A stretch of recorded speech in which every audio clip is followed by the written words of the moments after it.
3월 둘째 주 구역 모임 소그룹 성경 나눔입니다. 오늘은 돈을 사용하는 지혜로운 방법 누가복음 16장 1절부터 9절 말씀을 함께 보도록 하겠습니다. 먼저 흐름 살펴보기입니다. 예수님께서는 갈릴리 시작으로 하나님 나라 복음을 전하고 가르치시며 마지막 여정은 예루살렘으로 가는 것, 이것이 바로 누가복음의 여정입니다. 그 가는 길까지 여정 중에 하나가 바로 오늘 말씀에 있었던 일입니다. 오늘 말씀 바로 앞 15장에서는 예수님께서 세리와 죄인들을 모으고 함께 식사를 하였습니다. 이 일에 유대교 지도자들이 죄인들과 식사하는 예수님을 향해 수군거립니다. 그러자 이런 것을 되찾는 세 가지 비유를 들려주십니다. 그리고 오늘 우리가 보는 말씀의 이야기는 하나님 나라의 진짜 걸림돌이 무엇인지 들려주는 이야기입니다. 걸림돌이 무엇일까요? 이야기의 시작은 어떤 부자가 있는데 그 부자가 청지기 하나를 두었습니다. 그런데 청지기에 들려지는 소문이 주인의 재산을 낭비한다는 소문을 들은 것입니다. 그래서 주인은 그 청지기를 부르고 그를 책망하면서 이제 자신의 청지기로 일을 볼 수 없다고 통보합니다. 그렇게 청지기는 주인의 집에서 나갈 상황이 되자 고민합니다. 앞으로 어떻게 해야 할까? 땅을 파고 노동하자니 힘이 없고 국어를 하자니 수치스럽다라고 생각합니다. 그리고 결국 자신이 해야 할 일이 무엇인지를 고민하다 찾고 그 일을 행동에 옮깁니다. 함께 그 일이 무엇인지 성경 속으로의 질문을 살펴보면서 무슨 일을 하였고 우리에게 주는 교훈이 무엇인지 함께 살펴보도록 하겠습니다. 성경 속으로입니다. 첫 번째 질문은 부자의 재산을 관리하던 청지기는 배임죄가 발각되어 권고를 당하게 됩니다. 그는 어떻게 살 길을 마련하기로 합니까? 청지기는 자신의 자리에서 떠나기까지 남은 시간 동안 이런저런 고민을 한 후에 청지기의 자리를 유지할 때 주인에게 빚진 사람들이 누구인지를 확인하고 그들을 만날 계획을 세웁니다. 그래서 자신이 청지기의 자리를 떠나게 될 때 그들에게 도움을 주어 자신도 도움을 받을 수 있도록 조치를 취한 것이죠. 두 번째 질문입니다. 청지기는 자신의 권한을 넘기기 전에 어떤 행동을 합니까? 이 행동의 목적은 무엇입니까? 그는 빚진 사람들을 만납니다. 그리고 자신의 주인에게 진 빚이 얼마인지를 묻습니다.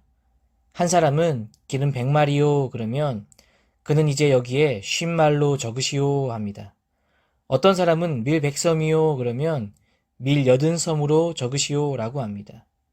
빚진 자들에게 이렇게 행동을 한 이유가 무엇입니까?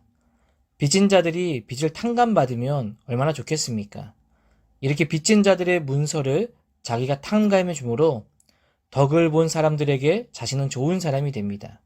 결국 그들에게 자신에게 빚을 지게 만들어서 나중에 이 주인의 집을 떠나게 되었을 때 그들에게 도움을 받을 계획을 목적으로 행한 것이죠. 세 번째 질문입니다. 뜻밖에도 주인은 이 청지기의 행동을 칭찬합니다. 그 까닭은 무엇일까요? 청지가 한 행동은 악한 행동입니다. 그런데 주인은 오히려 그를 칭찬합니다. 칭찬하는 이유가 무엇일까요? 여기에는 많은 해석이 있습니다.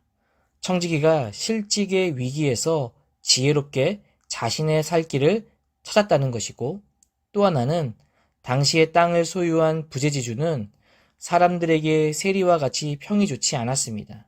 그런데 이번 일로 인하여서 칭찬받는 주인으로 평판을 바꾸어 준 것에 대해 칭찬했다라는 겁니다.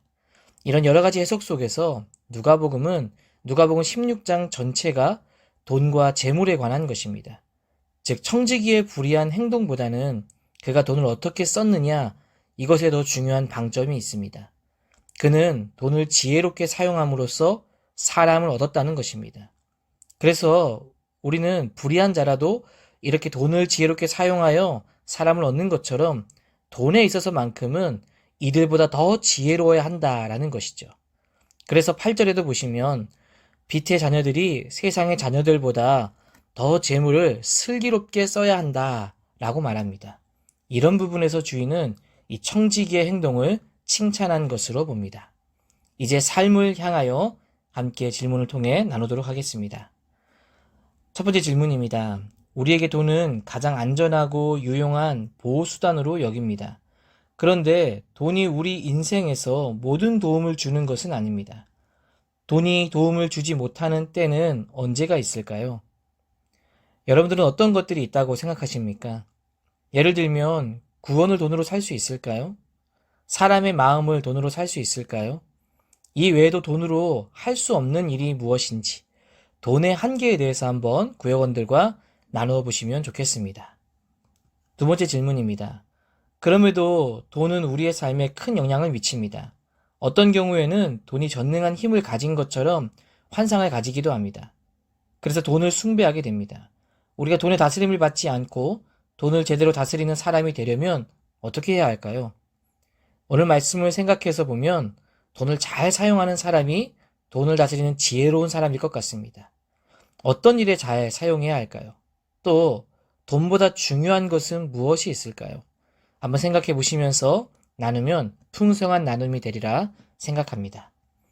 이런 주제로 구역별로 함께 잘 나누어서 풍성한 말씀의 교제가 일어나게 되기를 소망합니다. 감사합니다.